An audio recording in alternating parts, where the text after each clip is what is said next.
Sadaqallahul Azim. Ayat 33 surat Muhammad. Ya ayyuhalladzina amanu atiullaha wa atiur rasula wa la tubtilu a'malakum. Hei orang-orang yang beriman, yang dipanggil adalah orang yang beriman. Iman yang dimaksud sudah mencapai tingkatan keyakinan akmalul yakin. Iman yang mencapai akmalul yakin, kesempurnaan dalam keyakinan. Dimulai dari yakin, ainul yakin, hakul yakin, dan yang terakhir akmalul yakin, kesempurnaan dalam keyakinan. Itu orang atau hamba yang dipanggil oleh Allah dengan kata amanu. Ya ayyuhalladzina amanu atiullaha wa atiur rasul. Taatlah kamu kepada Allah dan taatlah kamu kepada Rasulullah. Wala tubtilu a'malakum, dan jangan kamu rusak amal-amal yang engkau perbuat. Maksudnya gimana? Sampean kalau sudah taat kepada Allah, taat kepada Rasulullah, jangan sampai rusak amalnya sampean itu. Rusak karena apa? Bisa saja rusak karena riya, pingin dilihat orang, pingin dipuji orang. Itu yang akan merusak amal kita. Atau juga bisa dirusak dengan sifat-sifat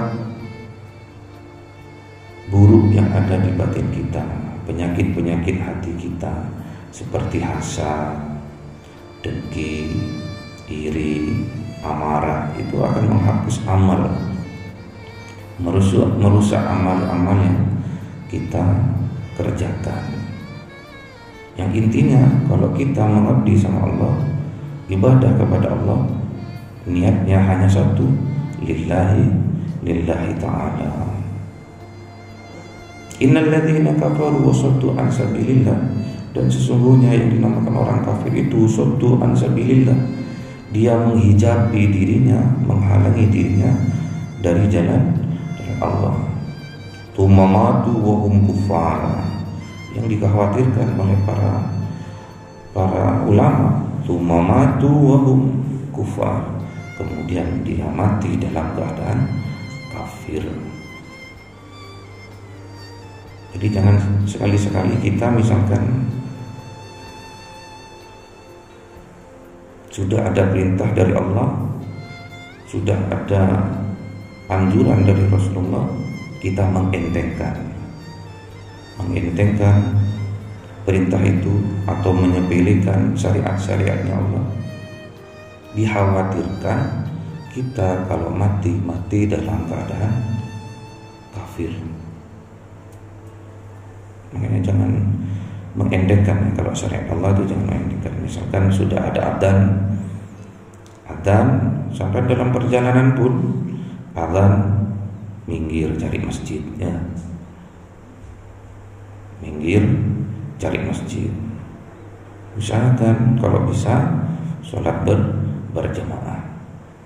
Kalau berdua, kalau enggak bisa mengikuti sholat berjamaah secara utuh, bisa masbuk. Kalau enggak bisa masbuk, sudah habis sholat berdua berjamaah. Jangan menyepelekan syariat-syariatnya Allah, jangan disepelekan. Dikhawatirkan kita itu mati dalam keadaan kafir. Falan yaghfirullahu lahum, kalau sudah mati dalam keadaan kafir, maka Allah tidak akan bisa memaafkan orang yang mati kafir itu. Paham ya? Jadi jangan sekali-sekali kita mengentengkan syariatnya Allah, apalagi fardu harus dinomorsatukan. Sholat fardu, sholat maktubah yang 5 waktu harus dinomorsatukan. Sunnah-sunnahnya monggo, namanya sunnah, dikerjakan dapat pahala, enggak dikerjakan tidak berdosa, itu sunnah. Tapi kalau sampai cinta sama sunnah, berarti sampai lebih mencintai fardunya. Dikhawatirkan juga kalau kita sudah tidak mencintai sunnah-sunnah, dikhawatirkan itu akan mengikis cinta kita terhadap fardu-fardu.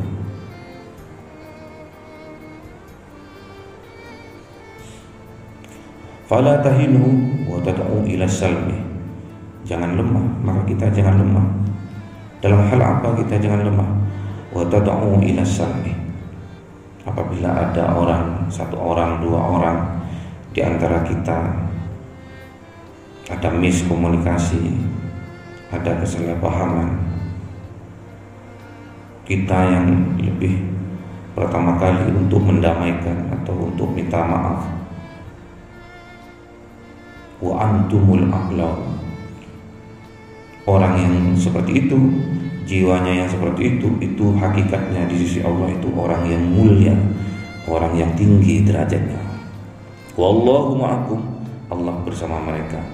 Jadi kalau sampean sama temennya lagi ada permasalahan dan sampean lebih awal mengulurkan tangannya untuk minta maaf, itu hakikatnya sampean itu antumul a'laun, sampean itu termasuk orang yang tinggi derajatnya, mulia derajatnya di sisi Allah. Wallahu ma'akum, dan Allah itu bersama kalian.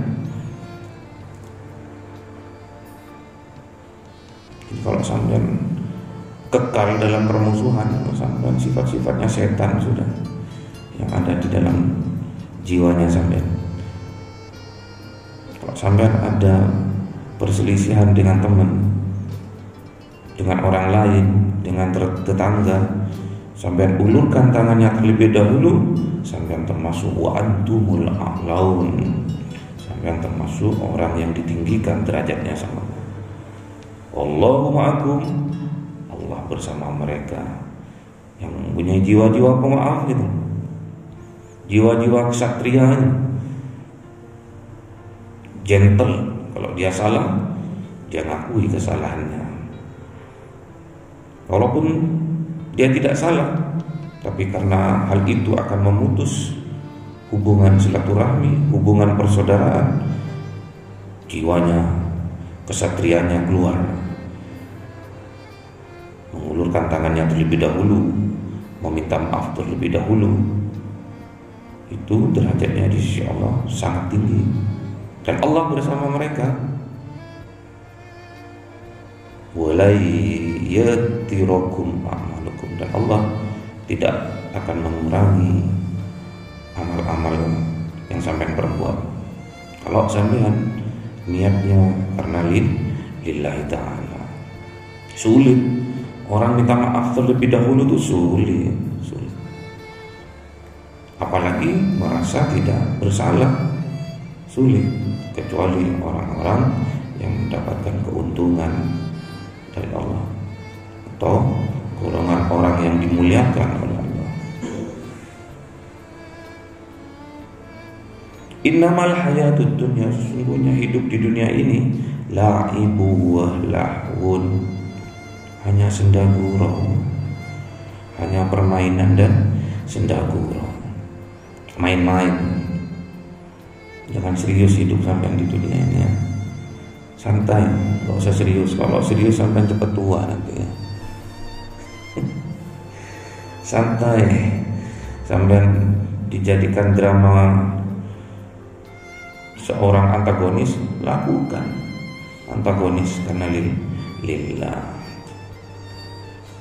Sampai dikasih peran seperti Omar, lakukan, tapi harus karena lillah.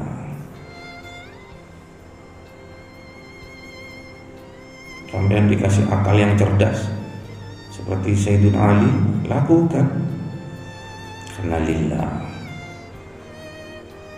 Sampai menuntut ilmu karena ilmu itu faridatun ala kulli muslim, lakukan karena lillah.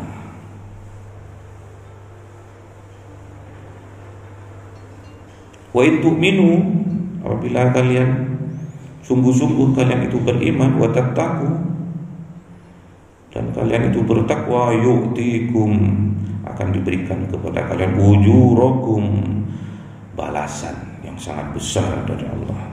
Wala yas'alkum amwalakum, dan Allah itu enggak minta hartanya sampean. Maksudnya gimana ini? Jadi bukan dengan cara mengeluarkan harta saja yang dinamakan amal soleh atau sedekah.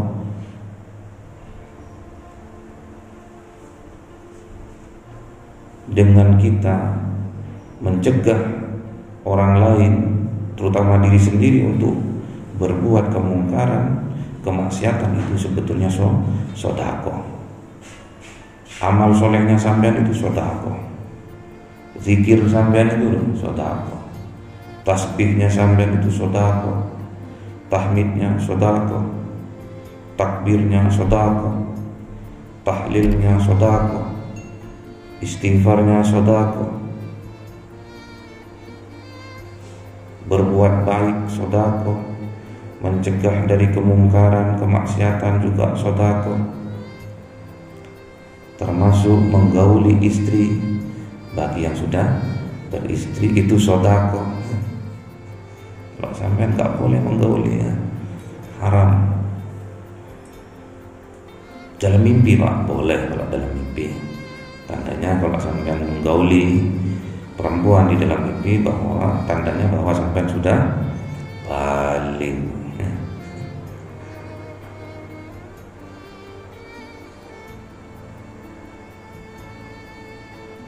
Jadi kesimpulannya kita itu harus sami'na wa ata'na sama Allah, sama Rasulullah, dan sama pewarisnya. Siapa? Pewarisnya para nabi adalah ulama. Sampai harus muliakan ulama, karena di dalam ulama itu, di dalam jiwanya ulama itu ada nur, ada cahaya, ada ilmu, yang ilmu itu derajatnya ditinggikan sama Allah. Dan jangan sekali-sekali kita mengentengkan pada syariatnya Allah. Karena apa? Dikhawatirkan kita akan mati dalam keadaan kafir. Kalau sudah kafir, Allah tidak akan memaafkan. Dan untuk mencapai jiwa yang tinggi, jiwa yang agung, jiwa kesatria, sampean kalau berselisih dengan orang, sampean harus lebih dulu untuk mengulurkan tangannya untuk meminta maaf. Allah akan bersama sampean. Dan perlu sampean ingat bahwa hidup di dunia ini hanyalah permainan dan senda gurau. Gak usah serius-serius, nanti cepat tua ya. Paham ya? Santai. Hidup dunia itu santai. Gak usah serius-serius banget. Serius-serius banget nanti orang kabur lihat sampean takut.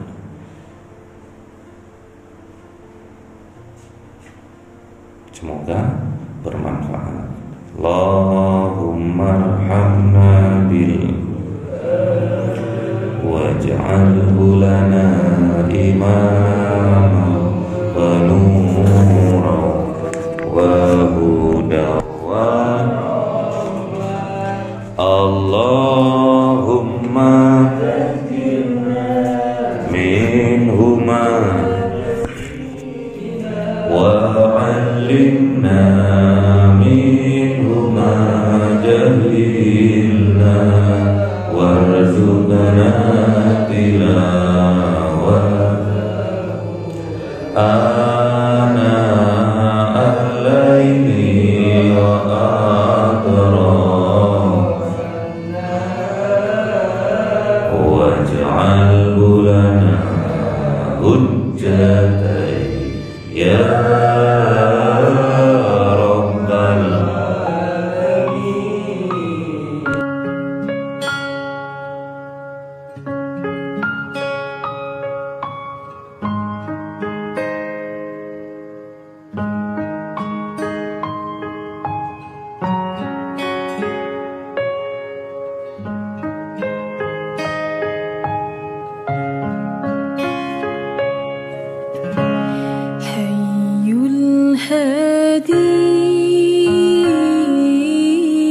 بأجمل ذكرى